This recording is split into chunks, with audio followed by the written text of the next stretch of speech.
Hey, I'm the MMA loser and I'm back with another video. And before I start the video, please subscribe to my channel. I have very few subscribers. If you subscribe to my channel, it motivates me to make better videos and also help my channel to grow. If my channel grows, then I can get it verified. So yes, please subscribe to my channel. Now let us get into today's video where we will be discussing about the call out between Merab the Machine Dvalishvili and Henry Cejudo. And we will be talking about some other topics as well. But first and foremost, let us start with Henry Cejudo calling out Merab Dvalishvili.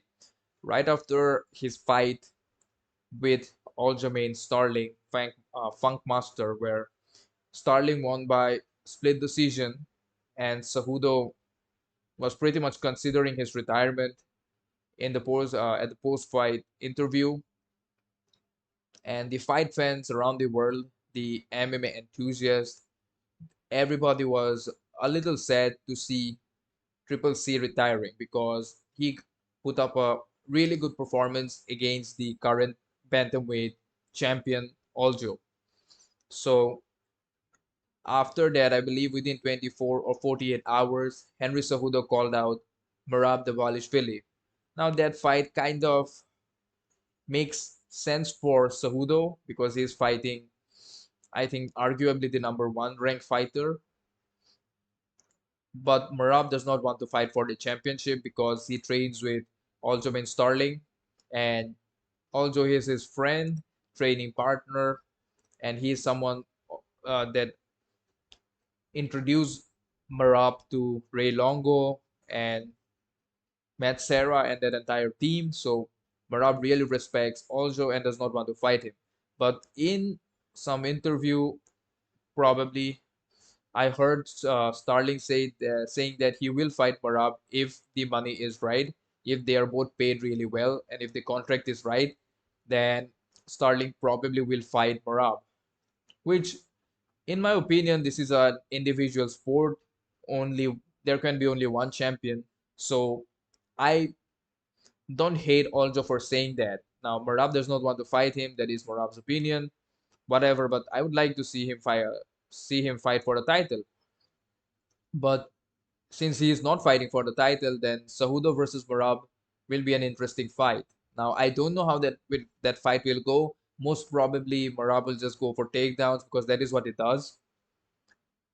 He probably attempts the most number of takedown. Now, does he land most number of takedown? He's not Habib. Like if Habib shoots for a takedown, then that is going to be a takedown.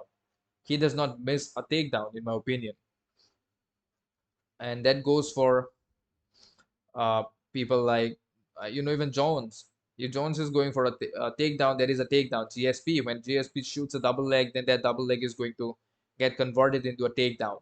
But on the other hand, Barab just shoots like three or four, and he'll at least get one out of them. So so that is his style of fighting, right? Even Kobe, when he shoots, a lot of the time he will like if he Kobe shoots two, he's at least landing one, except for with Usman. But you get my point. These people they shoot and they get a takedown. Murab shoots to just uh, get you this balance, and then he will keep shooting. He'll just keep uh, doing takedowns. Like he'll keep threatening takedowns. He'll go from a single leg, a double leg, like a body trip. Like he'll just be on you a number of times. So even when he fails to take you down in the first attempt, he'll probably take you in the second and third. Now, will that work against someone like Cejudo, who is an Olympic gold medalist wrestler? I doubt that because even Aljamain had problems taking Cejudo down, but Cejudo did take Aljamain down. So it will be interesting to see if they both fight. But Merab is right now in a hospital. I saw that like he's probably discharged, but he's definitely not fighting soon. But they're probably going to fight in September towards the fall of 2023.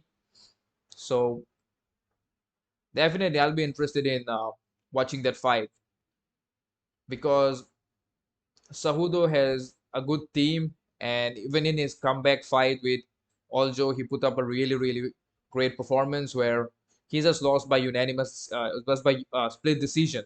So it is what it is, in my opinion. Or I'll be definitely damned to watch this fight between Merab and Henry Cejudo. So you guys can write me in the comment section who you think is going to win in this fight between Merab Dvalishvili and Henry Cejudo.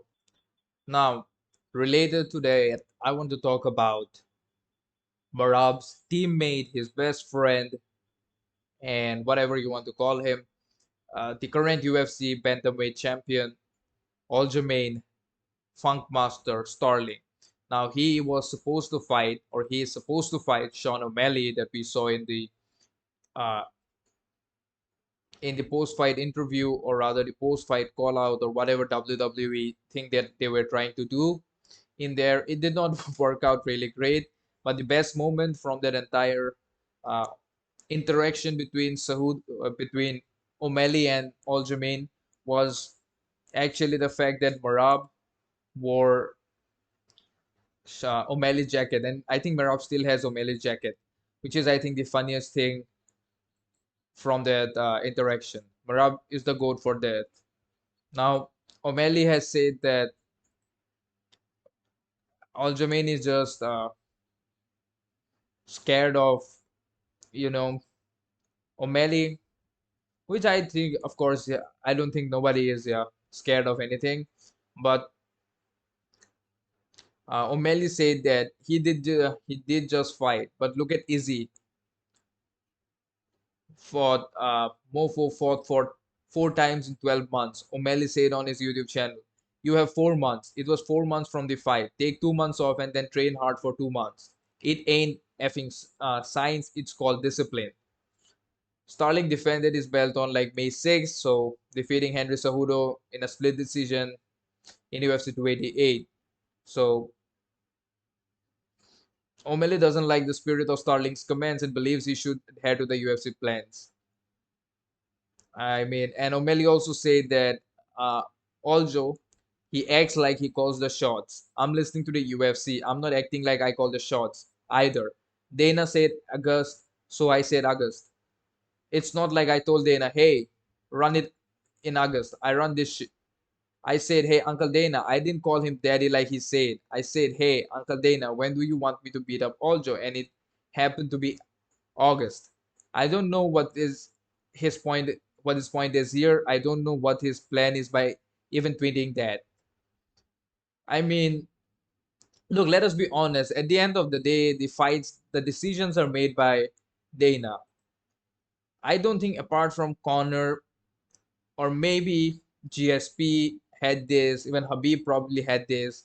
But right now, I don't think most of the fighters in UFC uh, have that kind of privilege like Connor and Habib and all of these guys had, or even Ronda. That hey, I will fight on this card and with this opponent on this date, and this is the amount of money that I'll be paid. I don't think any of them, like definitely not Aljo or O'Malley, have that kind of power. I know you're the champion, but hey, I don't think anybody has that, that kind of leverage in today's UFC. If you are not playing by their rules, then you'll have to leave the organization. Now, for some people that might work well, for others it would not. Now, Dana supposedly said also is one of those guys that just can't get out of his own way. Apparently, he's in for the fight. Why he said that? Who knows? The fight is on. The fight is absolutely positively on. So, you know, if Dana said that the fight is going to happen, the fight is going to happen. Either you fight for it or they're going to make some interim champion, and probably you'll get cut from your championship if you wait for too long. UFC had done that in the past, then they can do it again. That is how the sport goes. I'm sorry for that, but it is what it is. And of course, I like champions who fight uh, more than at least once or twice a year. And again, if also wants to take some time for rest, they may good for, like, I don't have a problem with that, but I don't call the shots here. Dana does, and I cannot do anything. I'm just a fan. If you want me to be the bad guy, tell me behind closed doors, behind the scenes. Also, this is what we are going to do. This is the script. Here it is. This is what we see. This is what the fans are picking up on you. Why don't we just take this and turn the volume up and accelerate the noise and make this as crazy as possible? Sterling said, I'm with it. You guys know I like to play character. I'll be him. Let me be the character, but get me in on the joke. Let's get on the joke together, but not when you're going to keep doing this stuff and then making me look like I'm a bay. No, you're not going to keep doing that, dog. F out of here, then get out of here with that. Look, Dana is not going to get out of there. That's his. That's pretty much his company. He runs the show. Like the if you piss him off a little too much, then probably you'll be the one who'll get out of there. And the thing is that a lot of these fighters, they forget that even though they're like these great fighters, and I love them for that, and I respect them, and I watch them, and I'll always appreciate them. Most of them, they forget the fact that they're not draws, and that is the problem. When you're not a draw, you cannot really call the shots like the needle movers, like Nate Diaz, for an example. He does not fight for like I don't know how many years, and then he comes up and he says that hey, I'll fight on this day and with this dude, and he somehow the MMA gods are blessed, are blessing him, and he's just blessed by the MMA gods, and he just finds a way to put up a show against Leon Edwards and almost somehow managed to not rock him, and now Leon Edwards is the current UFC welterweight champion. That is Nate Diaz, who just does not fight for 3 years, comebacks and does that, and makes a highlight of this entire fight. And then he comes back and fights with Tony Ferguson in his last match, where he was supposed to get destroyed by Hamzat Chimaev, and it just does not work out for Nate Diaz. It is what it is, man. It is what it is. Some people are just stars, and they're loved by the fans more than the others. And again, I respect Aljo. I think he's a great fighter. Currently, he's the best bantamweight in the planet. Some people are going to argue with me, but hey, he's the champion. He has the belt, and he defended the belt, I think, like 2 times right now. Against he did this 3 times actually. He defended it against Jan. Even if we exclude that, he defeated TJ Dillashaw and he defeated Henry Cejudo, and that fight was incredible. But it is what it is. You guys can tell me in the comment section what you think regarding this Twitter war between Aljamain Sterling and Sean O'Malley and Dana White. What do you think? Who is speaking the truth and who's lying in this entire fiasco? And also about Merab Dvalishvili and Henry Cejudo. Who you think is going to win between these two? Do write me in the comments. I'll be interested in knowing your opinion. And also, if you enjoyed the video, drop a like and share the video. And yes, please subscribe to my channel. I have very few subscribers. You subscribing to my channel will help my channel to grow. So, peace out.